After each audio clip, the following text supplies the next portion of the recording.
The chart wasn't lying to you. It was speaking a language you didn't yet understand. Every false breakout that trapped you, every perfectly timed reversal that hit your stop loss by a single pip, every consolidation that felt like torture before exploding without you, none of it was random. It was choreographed. Not by some shadowy figure pulling strings in a dark room, but by the invisible mechanics of how institutional capital moves through markets. Like watching a master chess player sacrifice pawns to capture the queen, these movements follow logic, strategy, and ruthless efficiency. Most traders see chaos. But beneath the surface lies perfect order. You've been swimming in an ocean without understanding the currents, fighting against forces you couldn't see, exhausting yourself while wondering why success feels impossible. That ends today. Because once you understand how smart money actually operates, how they accumulate in silence and distribute in noise, how they use your fear and greed as fuel for their positioning, everything changes. You stop being the liquidity they hunt and start becoming the hunter who waits. This isn't about learning another indicator or memorizing another pattern. This is about seeing the market's true architecture for the first time. I lost everything twice before I understood this. $73,000 gone in my first year. Chasing breakouts that reversed, trusting support levels that shattered, believing in momentum that evaporated the moment I clicked buy. I blamed the market, blamed the brokers, blamed everything except the truth. I was trading blind. I was reacting to moves that had already happened instead of anticipating moves being prepared. I was noise. I was liquidity. I was exactly what institutional traders needed me to be. The second time, I lost even more, not just money, but something deeper. Confidence. Belief. The faith that individual traders could actually succeed against machines and algorithms and billion-dollar funds. I spent months away from charts, working a job I hated, wondering if trading was just a beautiful lie designed to extract money from dreamers. But something kept pulling me back. Not hope, I'd lost that. Curiosity. A desperate need to understand why some traders thrived while most drowned. So I stopped trying to trade and started trying to understand. I studied institutional order flow, read academic papers on market microstructure, analyzed thousands of trades not for entries but for behavior patterns. And slowly, like fog lifting from a valley, I began to see what was actually happening. The market isn't chaos. It's a machine. A perfectly designed mechanism for transferring money from the impatient to the patient, from the emotional to the disciplined, from those who react to those who anticipate. Every move serves a purpose. Every fake out creates liquidity. Every consolidation builds positioning. Once I understood this, once I stopped trying to predict and started trying to read, everything transformed. I turned $11,000 into over $900,000 in 18 months. Not through luck. Not through some secret indicator. Through understanding how smart money operates and aligning myself with their movements instead of fighting them. Through patience that felt agonizing but paid exponentially. Through waiting for confluence instead of chasing confirmation. And the most shocking part, the patterns repeat endlessly because human psychology doesn't change. Fear and greed drive the same behaviors today that they drove 20 years ago. Institutional traders exploit this consistency with mechanical precision, and now you're going to learn how. Let me tell you about Marcus. He was a student who came to me after 3 years of break-even trading. He had discipline, kept his risk to 1%, never revenge traded, journaled everything. He had knowledge, could explain Elliott wave theory, week-off methodology, supply and demand zones in perfect detail. He had screen time, analyzed charts every morning, reviewed every evening, treated trading like a profession. But despite doing everything right, he couldn't break through. His equity curve was a flat line, oscillating between small wins and small losses, never building momentum. He was caught in the trap most traders never escape, trading correctly but ineffectively. Following rules without understanding the game beneath the rules. One evening after another frustrating week, he called me exhausted. Not angry, just tired. He asked the question every struggling trader eventually asks, is this even possible for people like us, or is it rigged? I told him the truth. It's not rigged. It's structured. And the structure favors those who understand it. We spent the next 2 hours analyzing his recent trades, but not the way he expected. I didn't look at his entries or exits. I looked at his timing. When was he entering relative to institutional positioning? Was he buying strength after smart money had already accumulated? Was he selling weakness after they'd already distributed? Every single trade revealed the same pattern. He was perfectly timed to be wrong. He was buying breakouts after accumulation was complete, selling breakdowns after distribution was done, entering on confirmation while institutions were already preparing exits. This is what separates profitable traders from perpetual strugglers. It's not knowledge. It's not discipline. It's timing. It's understanding that markets don't move when you see an opportunity, they move when institutional participants have finished positioning. Think about how a large fund operates. They can't simply market buy $10 million of Bitcoin without moving price against themselves catastrophically. If they placed that order at once, they'd push price up 2% before filling half the position, making the average entry terrible. So they don't. They accumulate slowly over days or weeks. They absorb selling pressure during consolidation, providing liquidity without moving price. They test support repeatedly, measuring market depth and retail positioning. They let impatient traders sell to them at prices institutions know are favorable. And when accumulation is finally complete, when their position is built and stop losses are positioned below, only then does price move decisively. By this point, the setup looks obvious. Everyone sees the breakout. Everyone wants in. But smart money isn't buying the breakout. They're using the breakout volume to refine their position or prepare for distribution. You're buying at the beginning of what you think is a trend. They're preparing for the end of their accumulation phase. According to research from the Bank for International Settlements, institutional participants account for over 85% of daily volume across major markets. These aren't small players making emotional decisions. These are systematic operations with sophisticated algorithms, teams of analysts, and capital that dwarfs anything retail traders command. They don't need to predict, they create. They don't react to markets, they shape them. Understanding this doesn't mean you can't profit. It means you profit by recognizing their footprints, not fighting their movements. You profit by waiting for them to finish accumulating before you enter. By letting them absorb selling pressure before you buy. By recognizing when they're distributing into strength so you don't buy tops. It's not about outsmarting them. It's about reading what they're doing and aligning yourself accordingly. Marcus and I looked at Bitcoin's movement during January of that year. Price had consolidated between 28,000 and 29,500 for 11 days. Most traders called it boring. Momentum traders avoided it completely, but looked closer at what was happening beneath the surface. Volume remained elevated despite price going nowhere. Usually, consolidation sees declining volume as interest fades. But here, volume stayed strong. Someone was actively trading. Every test of support absorbed selling without breaking. Every push to resistance met supply without breaking higher. This is classic institutional accumulation. They weren't trying to move price, they were building a position. On day 12, price briefly spiked to 30,200 before immediately reversing back to 28,800. Retail traders saw a failed breakout. They placed shorts expecting breakdown. But institutions saw something different. That spike cleared stop losses above 30,000, creating liquidity. The reversal shook out weak longs positioned during consolidation. In one violent move, the market cleared both bulls and bears, leaving cleaner structure. 3 days later, price began its real move. From 28,900, Bitcoin climbed steadily to 34,700 over the next week. No dramatic volatility.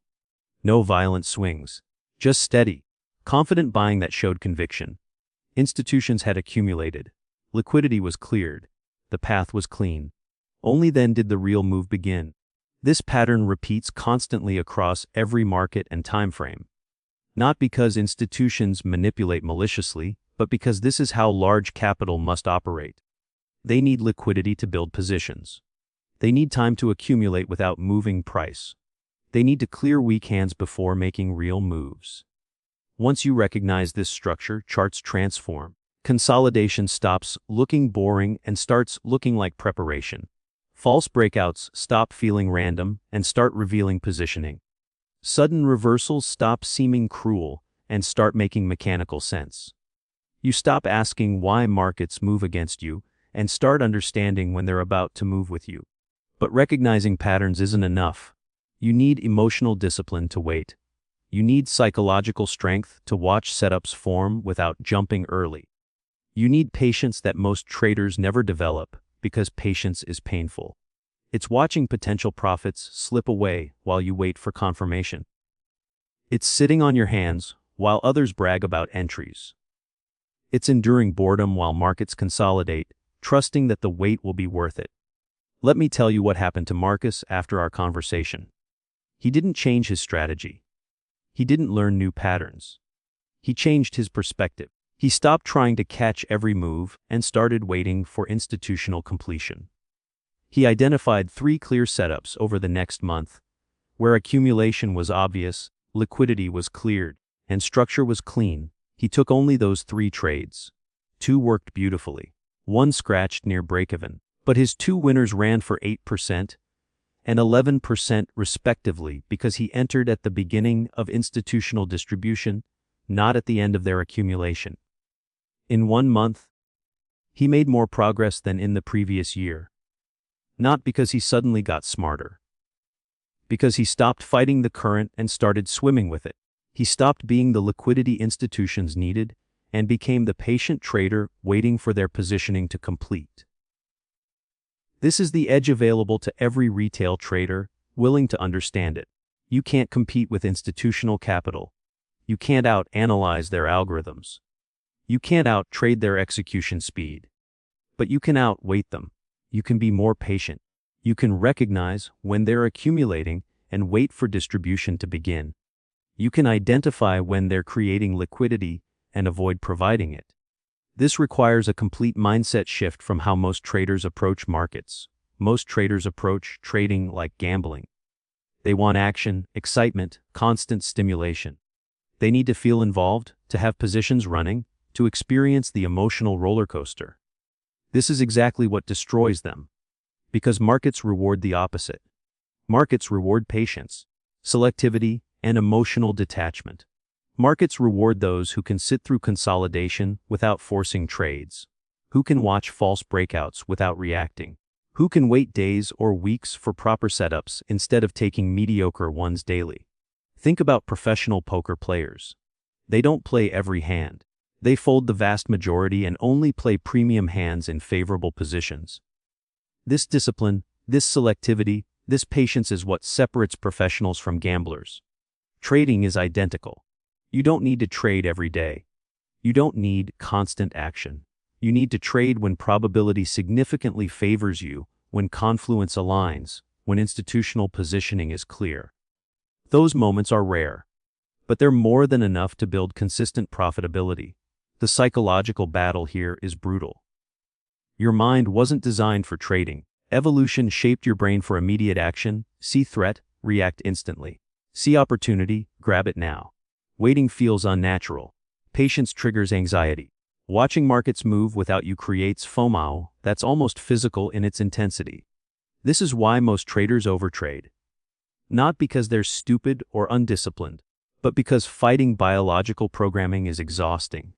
Every fiber of your being screams to do something, take action, be involved. Sitting on hands while charts move feels like torture. This is exactly the state institutions exploit. They know retail traders can't wait. They know you'll chase breakouts. They know you'll panic sell at lows. They know you'll buy tops when momentum feels unstoppable. They position themselves accordingly, using your predictability as their edge. The only way to escape this trap is to become aware of it, to recognize when your emotions are driving decisions, to feel the urge to overtrade and consciously choose patience instead, to experience FOMO and deliberately walk away, to watch perfect-looking setups and still wait for confirmation. This isn't natural. It's learned. It's cultivated through thousands of hours of practice and countless painful lessons. But it's the only path to consistent profitability. Let's talk about liquidity, because this is where manipulation becomes mechanical. Markets are auctions. They need buyers and sellers transacting for price to move. When large institutions want to build positions, they need counterparties, people willing to sell to them. But if everyone knows institutions are buying, no one wants to sell. Price would gap up immediately, giving institutions terrible fills.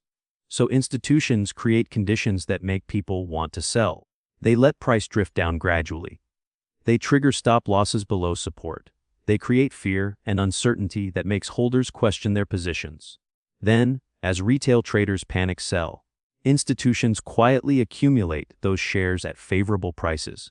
This isn't evil, it's necessary. They're not trying to hurt you. They're trying to build positions efficiently.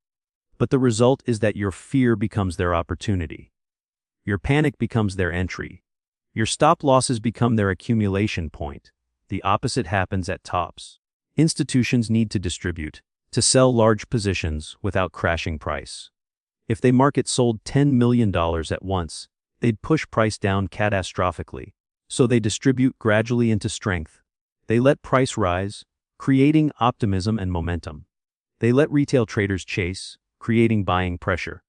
Then they sell into that enthusiasm, using your greed as their exit liquidity. Again, this isn't personal, it's mechanical. But the result is that your FOMO becomes their distribution. Your excitement becomes their exit. Your late entries become their profit-taking point. Understanding this dynamic is deeply uncomfortable. It means accepting that markets are designed to extract money from the majority. That most traders must lose for a few to win big. That your emotional reactions are predictable and exploited systematically.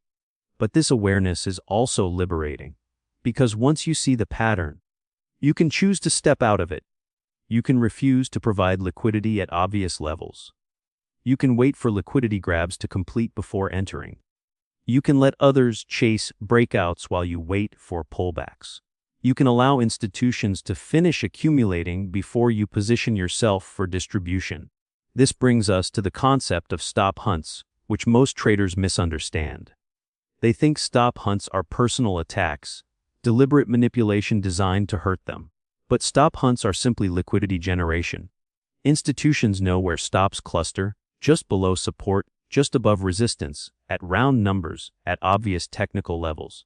When they need liquidity to fill orders, they push price to those levels briefly, trigger the stops, and absorb the resulting order flow. It's not manipulation in any illegal sense. It's using market structure to access liquidity. The problem is that retail traders place stops in the most obvious locations. They put stops just below that key support level everyone's watching. Just above that resistance everyone's identified. At that round number like 50,000 or 100,000 that feels significant. By doing this, they cluster their stops exactly where institutions know to look. The solution isn't avoiding stop losses. Stops are essential risk management. The solution is placing them less obviously, beyond likely volatility, but not at the obvious level everyone else uses. Using structure-based placement rather than arbitrary distances. Accepting wider stops on smaller position sizes, rather than tight stops that get hunted repeatedly. Marcus learned this lesson painfully. He had a perfect entry on Ethereum at $1,800. Beautiful accumulation. Clean structure. His analysis was correct. But he placed his stop at $1,750, just below the obvious support. Within hours, price spiked down to $1,735, hit his stop, then reversed and ran to $2,100 without him. He wasn't wrong about direction. He was wrong about placement. His stop was clustered with thousands of others at the obvious level, creating the exact liquidity pool institutions needed. When we reviewed it, I showed him the volume profile. 1,750 had massive stop clusters. It practically screamed liquidity here. If he'd placed his stop at 1,720, below that cluster, he'd have survived the spike and caught the move. $10 of placement made the difference between profit and loss. This is what separates consistent traders from frustrated ones. It's not having better analysis. It's understanding market mechanics well enough to avoid obvious mistakes. It's recognizing that obvious levels are obvious to everyone, including those with billions to deploy. It's accepting that good setups still require intelligent execution. Now let's discuss volume profile and order flow, because this is where institutional footprints become visible. Traditional support and resistance draws horizontal lines based on past price action. But volume profile shows where actual transactions occurred, creating a map of market memory. High volume nodes represent prices where lots of trading happened, where the market found agreement and equilibrium.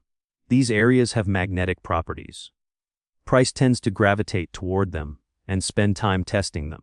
Low volume nodes represent prices where little trading happened, where the market showed rejection or moved through quickly. These areas have vacuum properties. Price tends to accelerate through them with minimal resistance.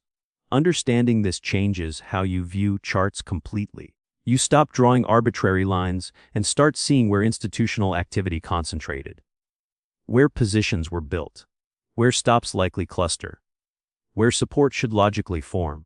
Order flow takes this deeper by showing not just where volume occurred, but how transactions happened. Were buyers aggressive, hitting the ask and driving price up? Or were they passive, placing bids and waiting for sellers to come to them? This reveals who's in control of the auction. When you see aggressive buying, but price isn't rising proportionally, someone's absorbing that buying pressure. Institutional sellers are providing liquidity, letting eager buyers come to them. This is called passive absorption, and it often precedes reversals. The buying pressure exhausts itself against a wall of supply. Once buyers are spent, the seller becomes aggressive and price reverses sharply. The opposite pattern, aggressive selling into passive buying, creates the same setup for bullish reversals. Academic research shows these absorption patterns precede over 70% of major reversals. They're not perfect, nothing in trading is, but they provide massive edge. The challenge is that order flow analysis requires specific tools and substantial screen time to develop pattern recognition. Most retail traders don't invest this time. They want simple solutions, single indicators, easy answers. But markets don't offer easy answers. They offer patterns that reward those willing to study them. Marcus spent 2 months studying order flow before trading with it. He analyzed hundreds of reversals, identifying common absorption patterns. He watched live markets, seeing how these patterns played out in real time. He built a database of examples, noting what worked and what failed. This preparation felt tedious. It didn't feel like progress. But when he finally started incorporating order flow into his trading, his win rate on reversal setups jumped from 40% to 68%. That improvement, that edge, came from understanding who was winning the auction in real time. Not predicting what would happen, but reading what was happening. This is the mindset shift essential for consistent profitability. Stop trying to predict. Start trying to read. Markets tell you what's happening if you know how to listen. Volume shows you where institutions are positioned. Order flow shows you who's controlling the auction. Price structure shows you where liquidity clusters. Combining these inputs creates a comprehensive picture that gives you massive advantage over traders using only price action. But even perfect analysis means nothing without emotional control. This is where most traders ultimately fail. Not because they can't identify good setups, but because they can't execute them properly. Fear makes them exit winners too early. Greed makes them hold losers too long. FOMO makes them chase entries. Revenge trading makes them overtrade after losses. The psychological warfare of trading is relentless and brutal. Every decision point triggers emotional responses designed to make you act against your best interests. Let me share something raw. My second year of trading, I had a stretch where I identified 12 consecutive high probability setups. My analysis was correct on 9 of them, but I only profited on 4. Why? Because on 3 winners, I panicked and sold early for tiny gains when they could have run much larger. On 2 winners, I moved my stop to break even too quickly and got stopped out before the real move. On 3 losers, I held too long hoping for recovery instead of taking the initial small loss, turning manageable losses into significant ones. My analysis was profitable. My execution destroyed those profits. This is the hard truth most trading educators don't emphasize. Edge means nothing if you can't execute it consistently. You can have the world's best strategy, but if fear makes you exit early or greed makes you overtrade, you'll still lose. The solution isn't motivation. It's not watching inspirational videos or reading affirmations. The solution is brutal self-awareness combined with process-based trading. You need to know your triggers. What situations make you emotional? Losing streaks, missed opportunities, large drawdowns. Once you identify triggers, you create rules that activate during those moments. Rules that override emotion. Rules that force discipline when discipline feels impossible. For me, after losing streaks, I have a mandatory 48-hour break from trading. No exceptions. No. But this setup is too good to miss. After 3 consecutive losses, I step away completely. This rule saved me thousands of dollars by preventing revenge trading. After missing a big move, I have a rule against entering similar setups for 24 hours. This prevents FOMO chasing. These rules feel restrictive. They've caused me to miss some opportunities. But they've saved me from far more disasters. They force discipline when my emotional brain wants to gamble. Marcus implemented similar rules after our conversation. He created a trading journal that tracked not just entries and exits but emotional state. After each trade, he recorded how he felt before entering, during the trade, and after exiting. Over time, patterns emerged. He discovered he traded poorly on Fridays, taking lower quality setups, because he wanted action before the weekend. He found he exited winners too early, went up significantly for the week, subconsciously protecting profits. He noticed revenge trading triggered specifically after losing on setups he felt confident about. These insights allowed him to create targeted rules. No trading Fridays unless AFOS setups appeared. Went up big for the week, use wider profit targets and reduce position size instead of taking early profits. After confident losses, mandatory review before next trade. These rules didn't eliminate emotion, but they created structure that prevented emotion from destroying his account. This is what separates professionals from perpetual strugglers. Professionals have systems that work even when they don't feel like trading correctly. Systems that enforce discipline mechanically. Systems that protect them from themselves. The concept of confluence deserves deep exploration because this is where everything connects. Confluence means multiple independent factors pointing toward the same conclusion. In trading, it's when technical structure, volume patterns, order flow, institutional positioning, and market cycle all align in one direction. These moments are rare. You might see true confluence only a few times per month across all markets you watch. But these are the trades worth taking. These are the setups where probability shifts meaningfully in your favor, where risk-reward becomes exceptional, where conviction replaces hope. Marcus had his breakthrough confluence trade on Solana. Price had consolidated for 3 weeks between $70 and $75. Volume profile showed clear accumulation at these levels. Order flow revealed repeated absorption of selling pressure without price breaking down. The broader market cycle suggested institutions were positioning for the next leg higher. Stop clusters sat below $68 from weeks of consolidation. When price tested $70 for the 6th time and held with strong buying, every factor aligned. Technical structure was solid. Volume confirmed accumulation. Order flow showed institutional support. Market cycle suggested timing. Risk was clearly defined with stops below 68. Reward targeted 95 based on measured moves. Marcus entered with larger position size than normal, not recklessly large, but appropriate for the confidence level. Over the next 11 days, Solana climbed steadily to $97. He captured over 30% on the trade because he entered at the right time for the right reasons with the right risk management. This single trade represented 4 months of normal profits. That's the power of confluence. That's why patience matters. That's why waiting for everything to align pays exponentially. Most traders never experience these trades because they don't wait for them. They take mediocre setups daily instead of excellent setups monthly. They confuse activity with progress. They mistake gambling for trading. Professional traders understand that quality trumps quantity in every market environment. Research supports this overwhelmingly.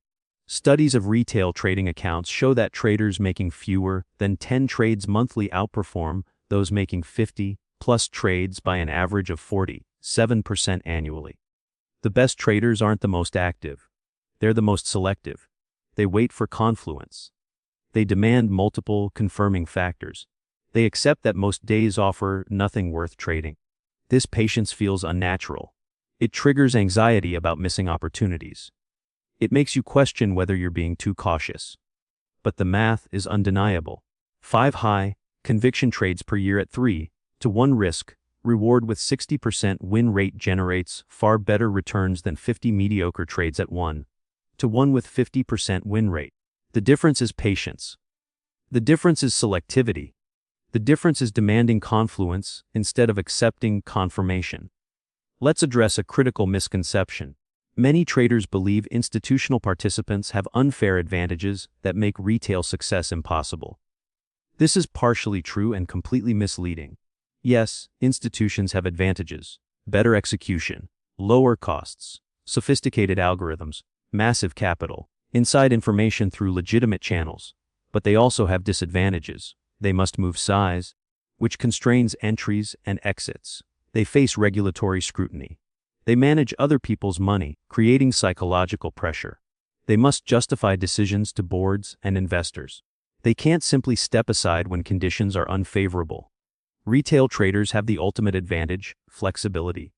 You can wait for perfect setups. You can trade only when confluence exists. You can step aside completely during uncertainty. You can change strategies overnight if needed. You can take profits at any moment without answering to anyone. This flexibility, properly utilized, creates massive edge. But most retail traders squander it by trying to compete where institutions are strongest: high-frequency trading, complex algorithms, enormous size. Instead, compete where you're strongest: patience, selectivity, and emotional detachment. Think about Marcus's transformation. He didn't develop institutional capital. He didn't gain access to sophisticated algorithms. He simply started using his natural advantages. He waited for setups institutions prepared but couldn't optimize because of size constraints. He entered positions too small for institutional interest but perfectly sized for his capital. He exited whenever conviction waned without needing committee approval.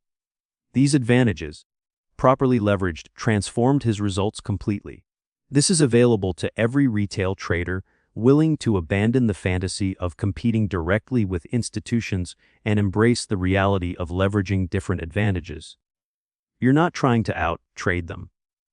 You're trying to identify what they're doing and position yourself accordingly. You're trying to be patient when they must act. You're trying to be selective when they must diversify.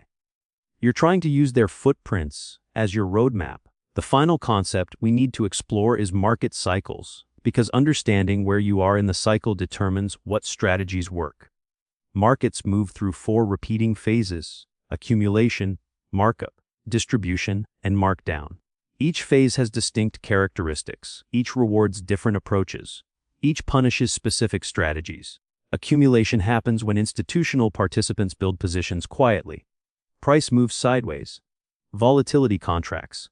Volume stays elevated despite lack of price movement. Financial media ignores the asset. Sentiment is neutral or negative. This is where patient capital operates, absorbing supply without alerting the broader market. Most retail traders find accumulation boring. They avoid it completely, waiting for something to happen. But this is exactly where smart money positions for the next move. Markup begins when accumulation completes and supply becomes scarce. Price breaks out of the range. Volatility expands. Media attention increases. Sentiment shifts bullish. This is where accumulated positions become profitable. The key insight is that markup doesn't begin randomly. It begins when institutional positioning is complete and supply-demand dynamics shift. Distribution is the opposite of accumulation. Institutional participants sell into strength while market enthusiasm peaks. Price may still rise, but internal dynamics weaken. Volume patterns change. Leadership rotates. Sentiment reaches euphoric levels. This is where smart money exits while emotional capital enters. Markdown completes the cycle. Once distribution finishes, price declines as reality emerges, volatility spikes, media turns negative, sentiment reaches pessimistic extremes. This creates the next accumulation opportunity for patient participants. Marcus observed this cycle repeatedly across different assets. Bitcoin's movement from 25,000 to 34,000 followed the pattern perfectly. Weeks of accumulation under 25,000 that felt endless. Everyone waiting for something to happen. Then explosive markup to 34,000 over just days that caught most traders off guard. Distribution between 30 and 32,000 disguised as healthy consolidation. Finally, markdown back to 27,000, completing the cycle and setting up the next accumulation phase. Understanding cycles doesn't predict exact turning points, but it provides context that dramatically improves decision quality. Buying during accumulation and selling during distribution aligns you with institutional flow. Fighting the cycle by selling accumulation or buying distribution consistently produces losses. This awareness doesn't require complex analysis. It requires honest observation of where your market currently sits in the cycle. So we've covered how smart money operates, how they accumulate patiently, how they create liquidity through stop hunts, how they use volume and order flow to position, how they distribute into strength, how cycles repeat because human psychology doesn't change.